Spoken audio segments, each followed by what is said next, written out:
Welcome on in, everybody, to the All Aussie Rules podcast. This is episode 48. Round 22 preview. Footy season is fast approaching the end. We've got 3 rounds to go. 9 big matches this weekend. Not far until finals, but at the moment, pretty much every spot in the finals is still open. So, massive few weeks ahead of football. Potentially one team, maybe 2, get knocked out this week, depending on what happens. But it's going to be a big weekend nonetheless. Some big news this week before we jump into the games. Couple big retirees. We've had 3 people announce their retirement this week so far.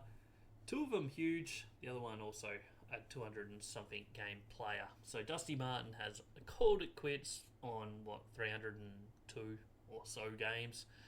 3-time premiership player, 3-time Norm Smith medalist, Brownlow medalist. The accolades go on. Absolute star of the game.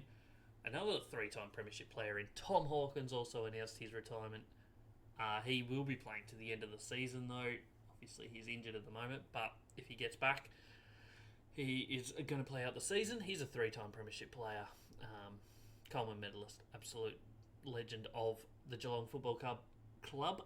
And the third one is Andrew Gaff, who his career's kind of petered out over the last couple of years, but he was a star as well. He's played 260 odd games, a long career, premiership player. He has had a very good career as well. So well done to those 3 on announcing their retirements. Moving on, we will jump into the first game in just a moment, but as always, don't forget to like, comment, and subscribe. If you're not subscribed, why not?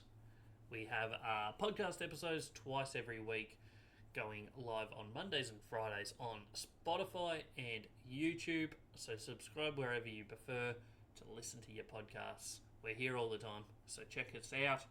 Also, don't forget, over on YouTube, we post plenty of other videos. I try to get at least 1 out every week, 1 extra video that is. Sometimes 2, sometimes more. It depends on what there is to talk about, I guess. Also, don't forget, there's plenty of social media content, Twitter, Facebook, Instagram, TikTok. We've got it all, so go check it out. Without any further ado, let's jump straight into game 1 of the weekend. It's Friday night, SCG, top of the ladder, Sydney Swans versus the 11th on the ladder, Collingwood Magpies.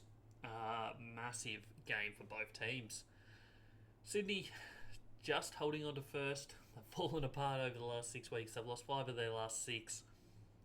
Things need to turn around quickly because last week not only was a loss, it was an absolute shellacking at the hands of Port Adelaide. Meanwhile, Collingwood, they've won their last 2. They're probably got to win their next 3 to make finals. So a big 3 weeks for them. If they lose this, technically they can still make finals, but it will be very difficult from there, so they kind of need to win all 3. Teams have been announced, so we'll quickly run through them. For Sydney, 4 changes from the team that lost to Port Adelaide. Rampy, Amati, Braden Campbell and Caden Cleary coming in. Going out are Aaron Francis, Sam Wicks, Peter Lathams and Corey Warner, all out. For Collingwood, 1 change, Jordan DeGoey, who's out for the season. He's replaced in this one by Joe Richards. 1 milestone game in this one, and that's Jeremy Howe playing his 250th AFL game, the high flyer. Next up, we will, as always, just have a look at the matchup. They obviously met in round 2 this year at the MCG, and that was one of Sydney's better wins of the year, to be honest. They won it by 33 points. They absolutely dominated Collingwood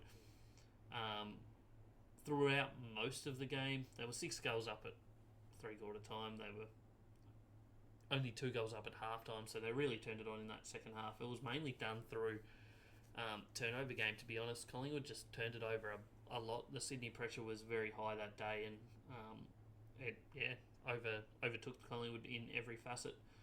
They only met once last year. Collingwood won that one by 29 points. That was at the MCG as well.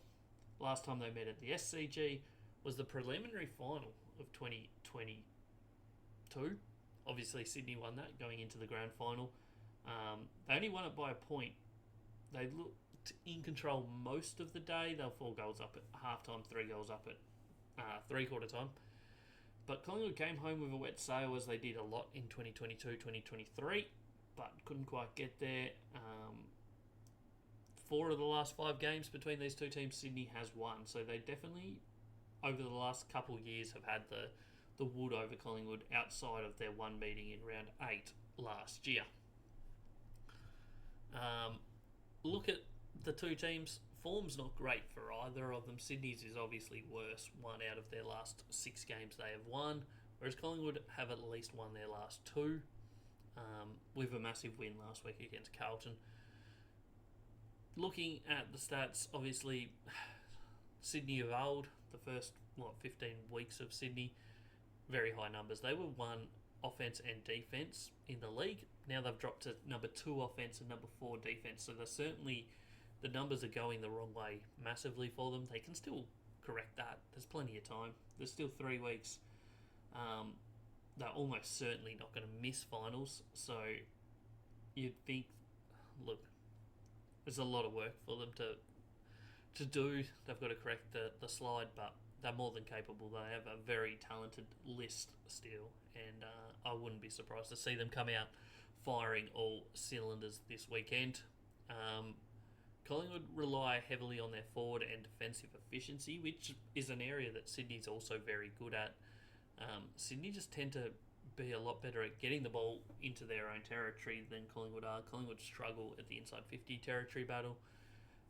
They also struggle with disposal efficiency. They're the worst team in the league in disposal efficiency by a fair margin, and have been for certainly the last 10 or so weeks. Clearances, probably not too much difference between the two teams in that area of the game. Contested footy, also not too much difference. Collingwood did play really well in the contested footy game last week against Carlton, though. Uncontested footy, I would imagine Sydney are going to dominate that area. Collingwood really struggle, especially in the second half of this season. Both very good tackling teams. Collingwood number 1, Sydney number 5. And the turnover game, not too much difference in it. Collingwood slightly better. But if you went over the last 5-6 weeks, they've both been pretty ordinary in that area of the game, especially Collingwood. They have dropped from first about 8-10 weeks ago down to 9th. So I think they've only won the turnover game like once in the last 6-7 weeks. So that's kind of an area that's dropped off for them. It's not the end of the world, but their numbers just aren't quite there at the moment, no matter which way you look at it, in my opinion. It's at the SCG. Sydney have the wood over Collingwood, but Collingwood are playing for their life. They're playing for Jeremy Howe's 250th, so I wouldn't rule Collingwood out in this one, but surely Sydney bounce back. 112 points or whatever they lost by last week. They're a proud club that plays a very physical style of game over their history. You'd think that they're going to come out with a lot of willingness to throw the bodies around, you would think. So we'll see what happens. But I'll certainly be expecting to see a different Sydney than we saw last weekend. Game number 2 of the weekend, Saturday afternoon football. We got Brisbane hosting GWS. The 2 form teams, there's a few other form teams as well, but the only 2 teams in the competition that are 5-0 across the last 5 weeks. Second place Brisbane hosting the 4th place GWS. Should be an absolute cracker. Brisbane win this, you'd think they almost seal up a top 4 spot. You could almost say the same for GWS, but they do have a tough run going home. I believe they play Fremantle, and I can't think of who the other match is, but they've got a tough run home. I mean, Brisbane's run home isn't the easiest either. They've got Collingwood in Melbourne next week, and then I think they finish with Essendon at the Gabba. So, be an interesting 3 weeks for them, but you'd have to think, in the form they're in, they should be able to lock up top 4 spot. One change for Brisbane in this one. Joyce coming in, Bruce Revel going back out, Darcy Wilmot playing his 50th game. For the Giants, 2 changes, Lachlan Keefe and Josh Kelly coming in, going out are Kieran Briggs and Joe Fonte. Looking at the history of this matchup, while that loads up, just bear with me for a second. We got what has happened between these two. They've met once this year. It was a different Brisbane and a different GWS back then. It was in round 8, and it was around about the time that GWS almost fell off a cliff, and it's probably the game that almost kicked Brisbane into form. GWS won it by 54 points down at Manuka Oval in a game that they absolutely controlled all the way through. I think that was Anzac Day night, yeah, that makes sense. I think that was when they played, if I'm right. Yes, I'm definitely correct. The last 3 times they've played have all been at Manuka Oval. Obviously this year once, last year once, and the year before once. Brisbane won the previous 2 years, and then GWS won this one. Brisbane had actually won 5 in a row before GWS beat them on Anzac Day this year. So Brisbane probably have the wood over them overall, but GWS did beat them. But as I said, this is a completely different Brisbane than we saw in the first half of the year. While their numbers kind of look good in the first half of the year, they just weren't really converting their opportunities and their ground control into shots, really, and goals. Whereas GWS kind of were. 2 completely different game styles. Brisbane, they win clearances, they win territory battle. It's what they do week in, week out. Whereas GWS don't really win inside 50s. They don't really win clearances.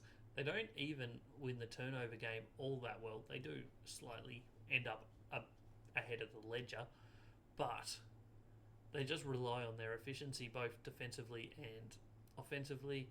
The numbers somehow don't look that great. They dominate possession. Uncontested football is they're the number 1 team. Brisbane are number 3, so it'll be interesting to see how that plays out. Will it turn just into a massively uncontested game? You wouldn't imagine so, because it's also Brisbane's the number 1 contested team and GWS are number 6. So they're both teams that love to have the ball in their hand.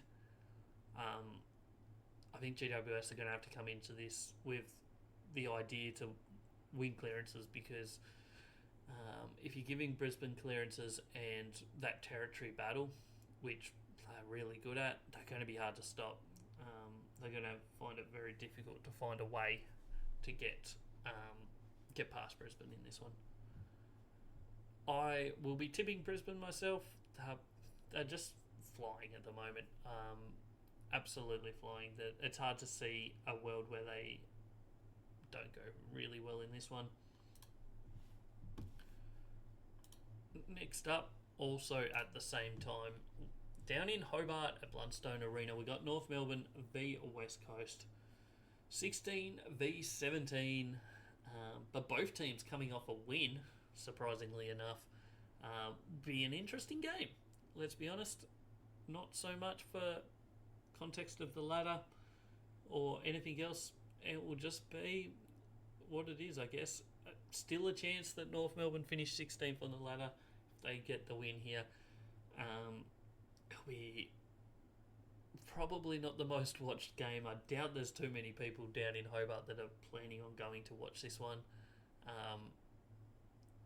But it is what it is. You can't control that, I guess. Looking at the lineups for this match, the teams as you will. North Melbourne have 2 changes. They have Liam Shields and Miller Bergman coming in.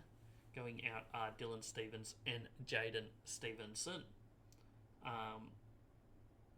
Also, 150th game for Jai Simpkin, the captain. Meanwhile, for the West Coast Eagles, Harry Edwards going out. Andrew Gaff, who has announced his retirement during the week, coming in. I believe their plan is to play him as potentially the sub and also give him one more game to get him to 300 games career games, not actual AFL matches, because that counts pre-season games and representative games. So that would give him life membership. So I believe that's what they're doing. They pretty much know that their season's done. They're just kind of floating towards the end. So I mean, all the numbers, unfortunately, keep putting West Coast on top in this one for me. But I won't be. I just see North Melbourne winning this by 60 points. I don't know why. It's in my head now, and I probably can't get it out. But who knows what will happen on the weekend. These two teams met, obviously, in around 14, 15, whatever round it was this year. What's that, like early June? North Melbourne won it over in WA at Optus Stadium in what was their first win of the season. Both teams, neither of them are going well, let's be honest. They only met... Oh no, they met twice last year. They split the games. West Coast won the one in Perth. North Melbourne won at Docklands. Last time these two teams met at Bellerive Oval was 2018. And that one was won by North Melbourne by 40 points. The time before that they met was round 10 in 2015. North Melbourne won that one by 10 points. So numbers point towards maybe North Melbourne winning at home in this one, but probably not the most sought after game of the weekend, let's put it that way. We then have the twilight game over in the west. It will obviously be afternoon WA time, but the evening game for the eastern states, and it's Fremantle Geelong in what is a huge game for both teams. Fremantle sitting 6th on the ladder, Geelong 5th. The winner keeps their top 4 chances well and truly alive. The loser all of a sudden will be fighting to keep finals chances alive, because at the moment 13 games might not be enough to get you into finals. 13 wins, that is. So Fremantle won 12.5 going into this. If they lose, there is the potential that they'll miss finals. Looking at changes in this one, in comes Matthew Johnson, Nat Fyfe, Carl Warner and Patrick Foss for Fremantle. Going out, Josh Tracy, which is a big out. James H, also a big out. Tom Emmett and Neil Erasmus. Jordan Clark playing his 100th game. Meanwhile, for the Geelong Cats, Mitch Duncan and Gary Rowan coming in. Going out is Sam De Koning and Jed Buse. So, a couple of big ins, but also big outs for both teams, really. Jeremy Cameron will be playing his 250th AFL game. He obviously had an absolute blinder last weekend and was a major reason why they beat Adelaide. So, he'll probably be hoping that he can do similar again this week. But we'll see how that plays out. These two teams against each other, they haven't met since pretty much this time last year. It was the last weekend of July last year that they met. And that one was won by Fremantle by 7 points down at the Cattery. They also met in Perth last year, and Fremantle won that one as well. So they've won the last 3 games against Geelong, 2 of them down at the Cattery. So the form between these two teams is probably Fremantle's favour, to be honest, and that's a really good sign for the Dockers here, because a massive game, as we mentioned, for them here. You look at the numbers, both teams play, once again, completely different styles. Fremantle focused, certainly early season, heavily defensive orientated scoring and just team playing all together, whereas they've opened up a little bit more over the last probably 6 to 8, maybe even 10 weeks offensively, which is starting to see them creep up the leaderboard in that points per game category. And that's just heavily good game style, I guess, across the board. They win clearances. They're the number 1 clearance team in the competition. The games where they don't win tend to be the ones that they lose clearances or only just win clearances. The game down in Tassie against Hawthorn was one of them. Even last week against the Bombers, I think they won clearances by 3, but they didn't win them by enough, and that's when they kind of get caught out. Inside 50 differential, they're the 9th best team. Geelong are 8th, so slightly better. But the forward efficiency and defensive efficiency of Fremantle is the biggest thing here. They're number 3 ranked in both categories, which is just a huge advantage to have, I guess, especially when you compare that to Geelong, who are number 10 ranked in both. So Geelong need to rely on the fact that they're getting the ball forward more often than their opposition. Whereas Fremantle, even if they do lose that inside 50 count, they are very efficient going forward and also defensively to not concede too many shots. So that keeps them in every single game. Geelong's main avenue to, I guess, territory battle wins is through turnovers, 100%. They're the number 1 team they have been for the last 6 or 7 weeks, whereas Fremantle are one of the worst teams in terms of turnovers, but that's because they're winning it out of the contest and the clearances.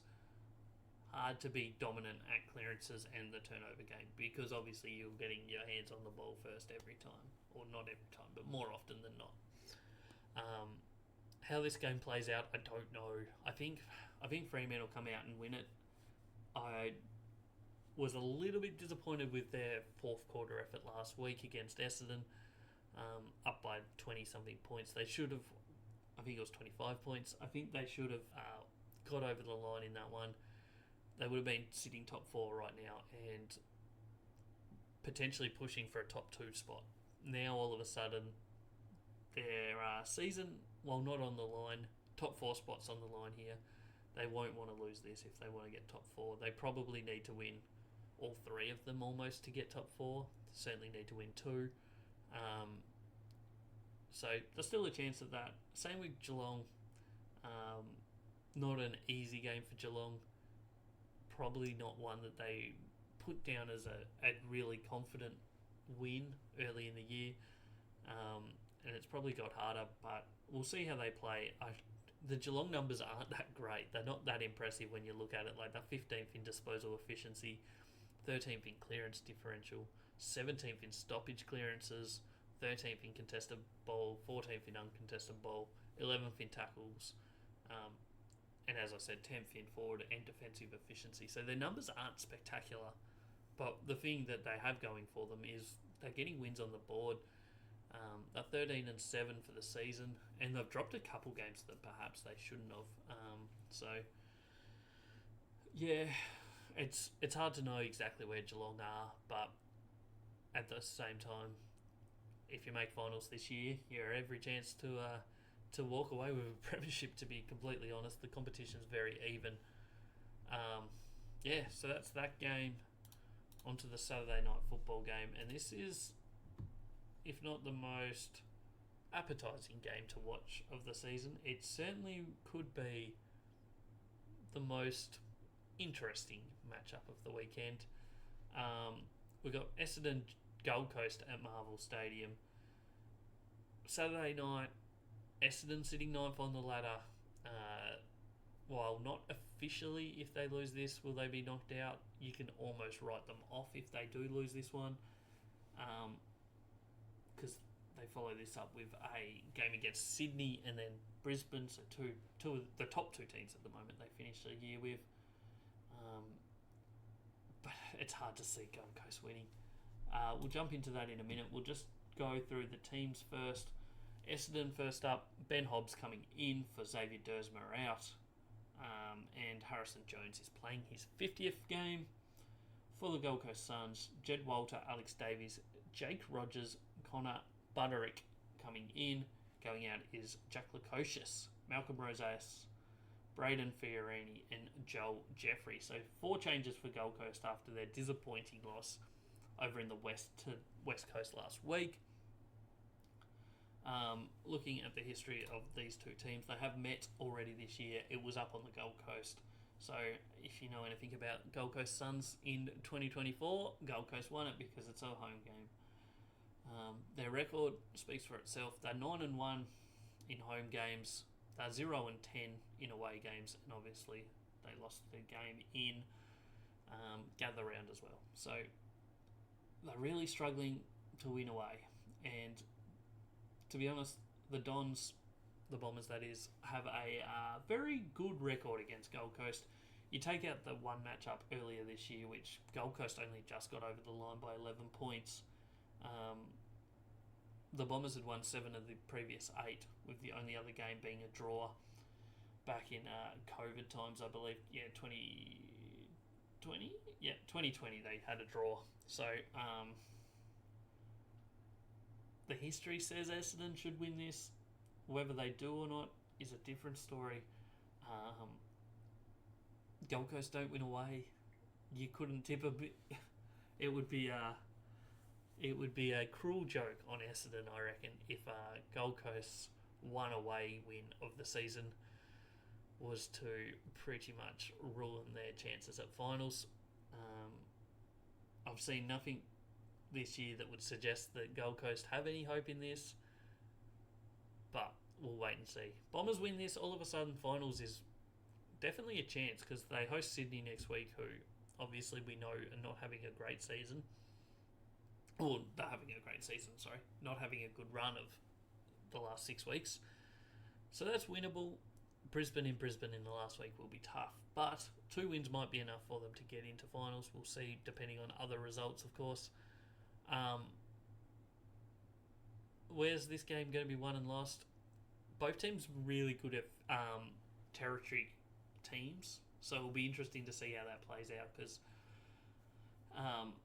they both tend to like to play that sort of style, whereas neither of them are good forward efficiency wise. Like Gold Coast is ranked 17th and Essendon are 15th, which is their biggest flaw, I think, in their game. Both forward and defensively, Essendon really struggle. They're 15th in defensive efficiency as well, whereas Gold Coast are actually really good defensively. When they concede inside 50s, they don't concede shots at goal too often.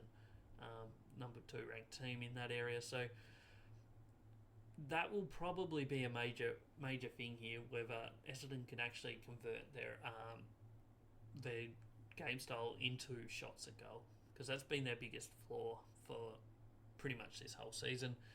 Clearances, Essendon probably slightly ahead of Gold Coast in that area overall. Uncontested footy tends to go Essendon's way slightly more than Gold Coast, but Gold Coast have been known to dominate uncontested footy in games, and even a couple away games have dominated that. Tackling, Bombers are a really good tackling team, which leads them to being a very good intercept team. But Gold Coast also are a very good intercept team, ranked number 3 in the competition. Everything says Essendon in this. Surely Gold Coast can't ruin the Essendon party. Surely Essendon win this and set themselves up as still a chance to play finals. They'll need to win another one after this one, but if they lose this, you can pretty much write their season off. There's one more Saturday night game. It's across town at the MCG. It's Melbourne hosting Port Adelaide. Melbourne's season effectively over. Technically, they can play finals. They would have to win all 3 and hope for some luck. I don't see it happening, but strange things have happened all season long, so who knows. Whereas Port Adelaide sitting 3rd on the ladder, a win here really sets them up as a genuine chance for a top 4 and maybe even top 2 the way Sydney's playing. This is a huge game for them, massive game for them. They'll want to finish top 4. Obviously, they did last year and then got bumped out in straight sets in finals, so they'll be wanting to make amends for that. Completely different season for Port Adelaide this year compared to last year. Look at the teams as they're named. Melbourne has Tomlinson, Salem and Marty Hall coming in. Going out is Stephen May, Monez Wakefield and Blake Howes. For Port Adelaide, Todd Marshall coming in, Mitch Georgiadis going out. History of these two teams. They met earlier this year over in Adelaide. And Melbourne got the win. And at that point, Melbourne's season was looking really, really good. I think they beat both South Australian teams back-to-back weeks over in Adelaide, and looked like they were on for another big campaign. Their season's fallen away. There's reasons for that. Petrarca going down, Gawn missed a few weeks, but overall their season's really dropped off. Last year they only played once. It was also at Adelaide Oval, and Port Adelaide won that one. Melbourne have, over the last few years at least, since 2021, won 4 out of the 5.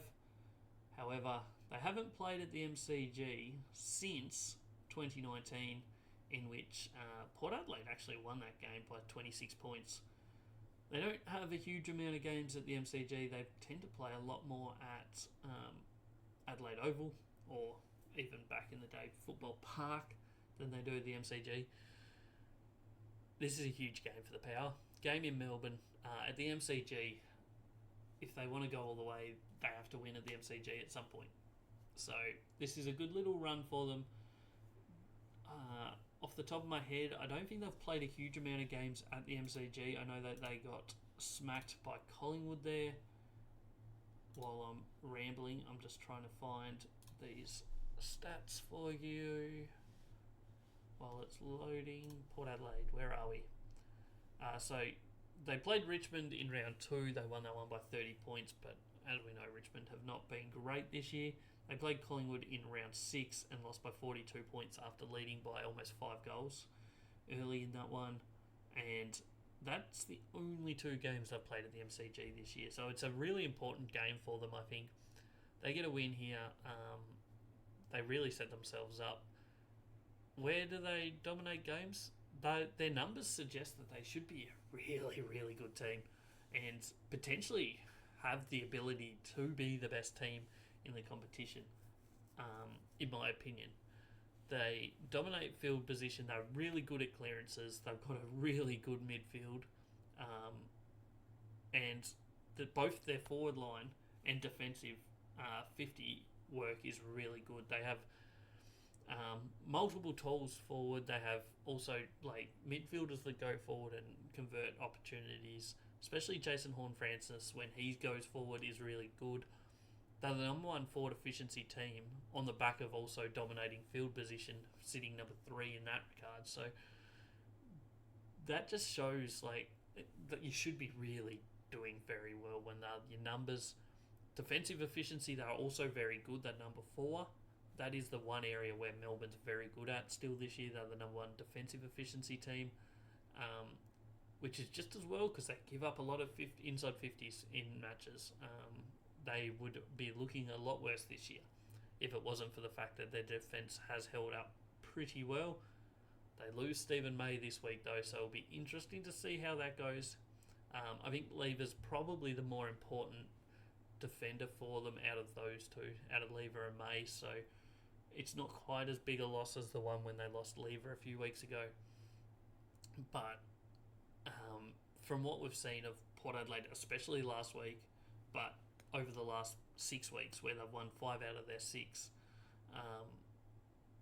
it's very hard to see them losing it. However, Port Adelaide have been known to throw games away that perhaps they should have won, I guess. Like over the last few years, they've done it many times, but they've also been known as flat track bullies, whereas this year they've kind of been beating good teams. Like the last 2 weeks, they've beaten Carlton and Sydney. They beat Bulldogs in round 17. Brisbane did demolish them in round 15, of course, but they have been beating some good teams. So we'll see how that plays out, I guess, over this weekend, in what is a game that could put them into the top 4, almost cement them in there. Not officially, because obviously there's still 2 more games after this, and the whole competition is so narrow, so close right now. Top 12 teams. Like Melbourne sitting 12th is only 3 games behind Port Adelaide in 3rd, so it is very tight across the board. However, a win here would be huge for Port Adelaide. They obviously have the showdown next week, and then they finish with Freo in Freo. So not the easiest run home Potentially could lose both of those last two. So a win here is very important for them. Next up, game number 7 of the round. We've got Carlton Hawthorn, which could be the game of the round. It's probably the most important game of the round, although there are quite a few of those this weekend. It's 8th place Carlton, who have only won 1 out of their last 5 games, up against the 10th place Hawthorn Hawks, who have won 3 of the last 5 and only lost 3 games since about round 8 or whatever it is. Interesting matchup, I guess. What to make of it, I don't know. We'll have a look at the teams first, then we'll look at the history and whatnot. Being a Sunday game, we have extended benches at the moment. Carlton have named, though, Lachlan Cohen, Jackson Binns, Zach Williams, Jack Carroll, Lewis Young, all coming in. Going out is Adam Serra and Matthew Cottrell. For the Hawthorn Hawks, Harvey, jeez, I've lost the plot there. Harry Morrison coming in with Finn McGuinness, Cam McKenzie and Jai Sarong. Meanwhile, going out at the moment is Josh Ward. Obviously, extended benches, so teams will change a little bit.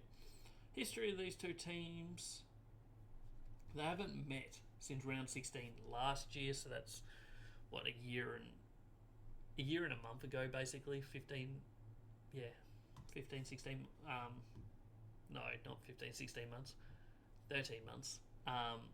Anyway, I know math and months and stuff. Carlton have won the last 3 matchups against Hawthorn, all of them at the MCG. One of them was very close. The one in 2022 was only a 1-point win to the Blues. And you got to say, this is a different Hawthorn than we've had over the last few years, whereas Carlton have kind of been consistent at least for the last year and a half. What's that mean here? It's going to be probably a sellout crowd. Both teams very important for them. The loser is certainly not gone.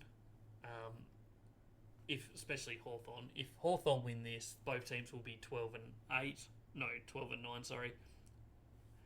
And sitting right on the brink of like 8th to 10th range with 2 games to go. Carlton probably have an easy-ish. Actually, both teams kind of don't have the toughest last 2 weeks, if we're being completely honest. But they'll want to win this because the loser is in danger of missing finals. And it will just take one more slip up and you're going to be gone. Carlton have moved into the number 1 offensive team of the year, even though their last 8 weeks has not been, or not even 8 weeks, last 5-6 weeks has not been good offensively. But Sydney have been dropping a lot quicker, so that's moved Carlton into the number 1 scoring team in the competition. Their defence, though, is still their biggest concern. The last 2 weeks they haven't conceded anywhere near as much, but unfortunately for them, they haven't scored as much either, and they've lost them both. I don't think there's been anybody suggest that Carlton's offense isn't good. They're number 1 scoring team, number 4 in forward efficiency. They really get the ball out of clearances. Offensively, they do things great. It's been my the thing I've said all season long has been their defense just doesn't find ways to stop scoring. They do for periods of games. They look good where they just dominate. But when other teams get on rolls and kind of have the momentum, Carlton just can't stop them, and that's probably their biggest concern for them this year. It's cost them multiple games this year. You look at the Port Adelaide 2 weeks ago; they were looking good at that. They were multiple goals in front, and then just didn't turn up in the second half. You look at the one against GWS about 4 weeks ago, where they were 7 goals up almost in the first quarter. I don't know exactly how many it was, 5 or 6. I think it was 7 goals to 1 or 7 goals to 2 late in that first quarter, and then all of a sudden GWS turned it on and Carlton just couldn't stop them.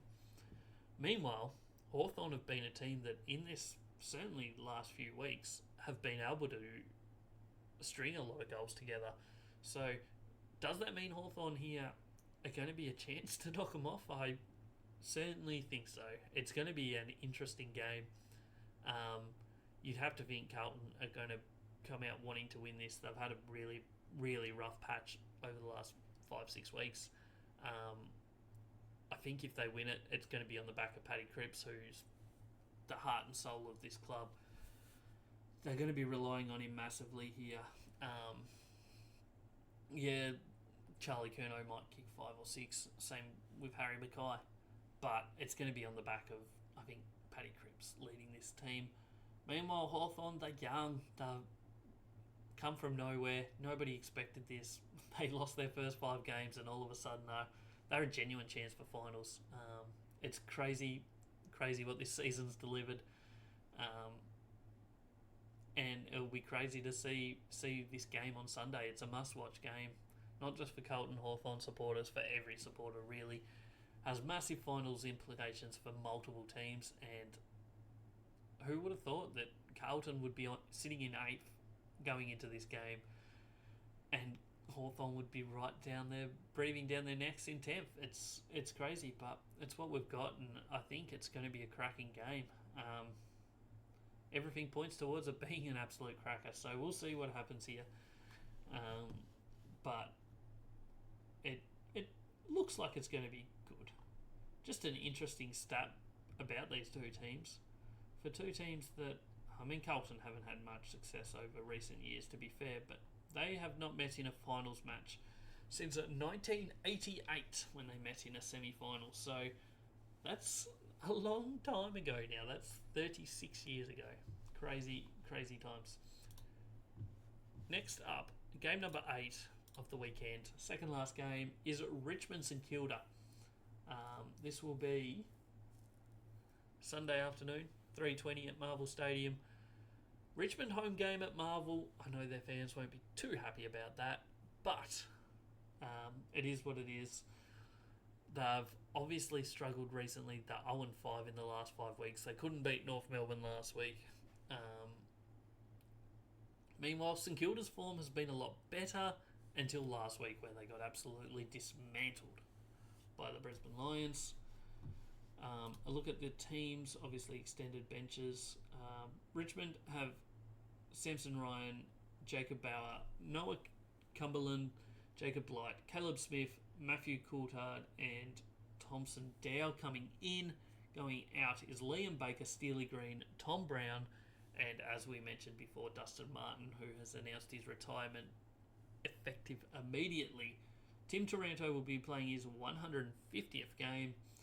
Meanwhile, for St Kilda, they've got Ryan Burns, Hunter Clark, Ben Patton, and Tom Campbell coming in. Going out at the moment is only one player, which is Riley Bonner. History of these two teams: last 5 times, 4 of them have gone the way of St Kilda. The only win was for Richmond in that time period was the MCG in 2023. And the last only the last 2 times at Docklands have St Kilda won. The time before that was Richmond winning comfortably by 86 points in 2021. So it's not against the realms of possibilities. However, the teams of this year are a lot different. I think St Kilda's, they're an interesting team this year because they're not far off the pace. They played finals last year, so they can't play finals this year. So this year is a fail, no matter how you look at it. But they've shown signs that they're actually good and could be a lot better. Their contested footy's good as always. The tackling's not too bad. Defensively, they've been very, very good. They just don't attack enough. I think that's been the big criticism of all this year. They average just 73.4 per game, which just isn't enough. You're never going to win, enough games. You might be able to make finals, but you're certainly not going to be playing deep into September if you're only averaging 73 points a game. Because what happens in September is scoring tends to drop, certainly in close games, which if you're already at 73 points in the regular season when games are a lot more open, you're going to struggle once the games, I guess, open up a little bit more. Not open up, close up a bit more, get a bit more contested, and all of a sudden you're going to struggle to score. That seems to be where St Kilda are at, though. They're just not quite there offensively. They have shown some good signs in the last, I'll say since probably like round 14. They've had two really low scoring games in that period, which were the 39 points against Adelaide, which granted was a wet game, so completely ignore that. 39 last week against Brisbane at Marvel. We won't ignore that. That was a poor performance. But even with that 39 against Brisbane, over the last 6 out of the 7 games, ignoring the one in the West, they're averaging 85. So I feel like they're turning a corner.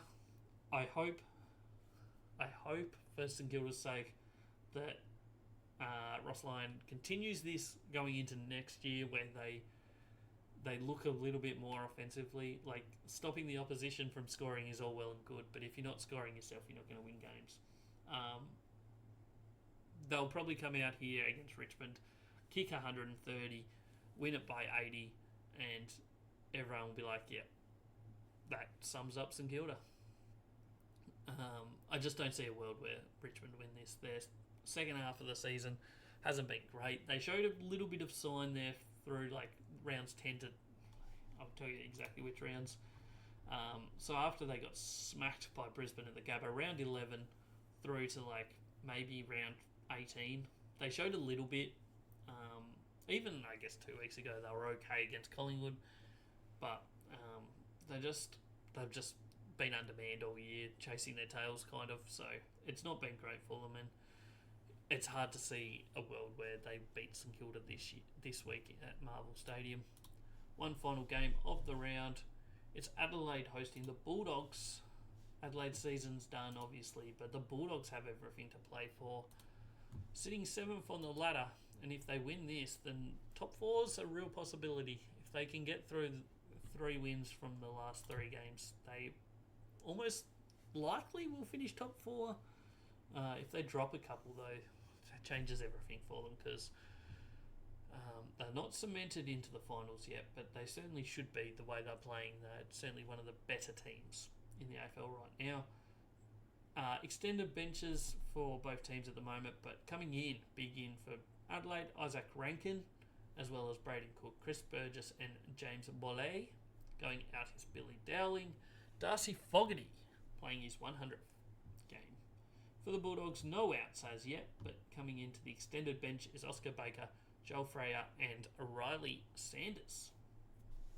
History of these two teams, they haven't met this year yet. Last time they met was round 10 last year, which was won by 45 points by the Western Bulldogs. The year 2022, Adelaide won that one by a point, sorry. And then the 3 before that were all won by the Bulldogs. They haven't played at Adelaide Oval, though, since 2018. So that's 6 years since these two teams have met at Adelaide Oval. Both of the 2 times they played in, once in 2018 and once in 2017 at Adelaide Oval. Adelaide won them both. You go back before that, they were the first 2 times that the Bulldogs had played Adelaide at Adelaide Oval. Before that, you got to go back to 2013 when Adelaide was still playing at Football Park for games in the state of South Australia between these 2 teams. So Bulldogs do tend to get a lot of home games between these 2, and yet they don't dominate the history books. I mean, the Bulldogs have won 4 of the last 5, but you go back a bit further, Adelaide won the 2 before that. So it will be interesting matchup. You'd have to think based on form, Bulldogs win this by the length of the Flemington Straight, but we'll see what happens. We've got a Bulldogs team that scores well, defends well. Intercept game is huge. Their clearance game is really good. They look after the ball. In fact, both teams do. Number 1 and number 2 disposal efficiency teams in the competition. Bulldogs dominate territory though. For a team that's really good in clearances, they're also really good at the turnover game. They're really good at getting territory. They're just really good across the board. Their numbers have kind of been that unicorn, I guess, really, the pink unicorn all year, where they've kind of struggled to get the results going their way, but they just look really good on paper. Like, offensively, number 4, defensively, number 3, both forward and defensive efficiency ranked in the top 8. Inside 50 differential, number 2. Number 1, disposal efficiency. Number 4, clearance team.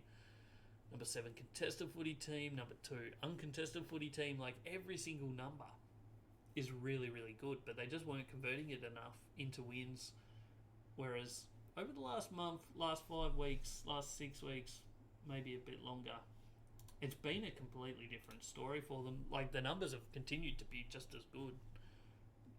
Like, it's not like their numbers have actually improved, but it's just turned, I guess, on the scoreboard.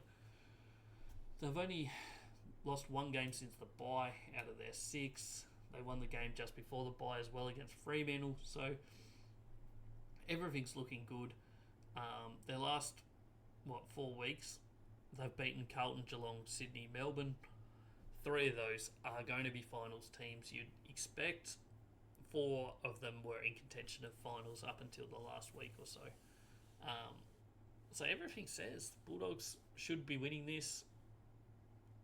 We'll see. Their last time they went to Adelaide Oval, they lost by 48 points to Port Adelaide, which was 5 weeks ago, in one of their worst performances of the year, if not their worst.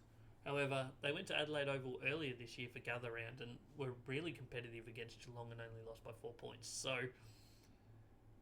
their best at Adelaide Oval is good enough here. Their worst, if they show up like they did against Port Adelaide, it might be a really bad day for them. But you'd have to expect that the doggies will get over the line. That is all 9 matches. We'll jump into my footy tips in just a moment for this weekend. You've probably got a good hint listening to each match of who I'm going to tip. But don't forget to like, comment, subscribe. Every interaction helps. If you're not subscribed, why are you not? Come join the fun. We have plenty of footy content every week. It's free. Come join me. Also, check out all my socials: Facebook, Twitter, Instagram, TikTok, all of that fun stuff. And now let's have a look at my tips for this weekend. Obviously, last weekend was a stinker, so we're going to try and turn it around here. We got Friday night footy. We're going Swans over Collingwood by 5 points. Sydney, just, you have to trust that they're going to bring it back. Last week was too bad to be true. They will be coming out with everything in going forward. They will want to win this.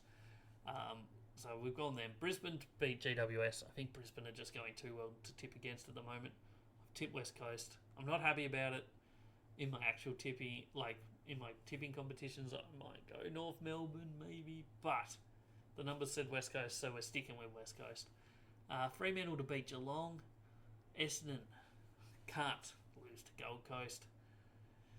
Port Adelaide to beat Melbourne in Melbourne. Hawthorn to beat Carlton in what was not what anybody would expect 6 weeks ago, or 8 weeks, 10 weeks ago. St Kilda should be too good for Richmond. And to wrap up the weekend, the Doggies to beat Adelaide Crows. That's the end of our Round 22 preview. Next episode will be released on Spotify and YouTube on Monday, which will be our Round 22 review episode. So come back, join me for that. If you haven't already, go check out my YouTube videos. I posted one a couple of days ago, which is a little ladder prediction based on the last 3 rounds. So go check that out. See where your team will be finishing up. Thanks for tuning in. Catch us on the next one.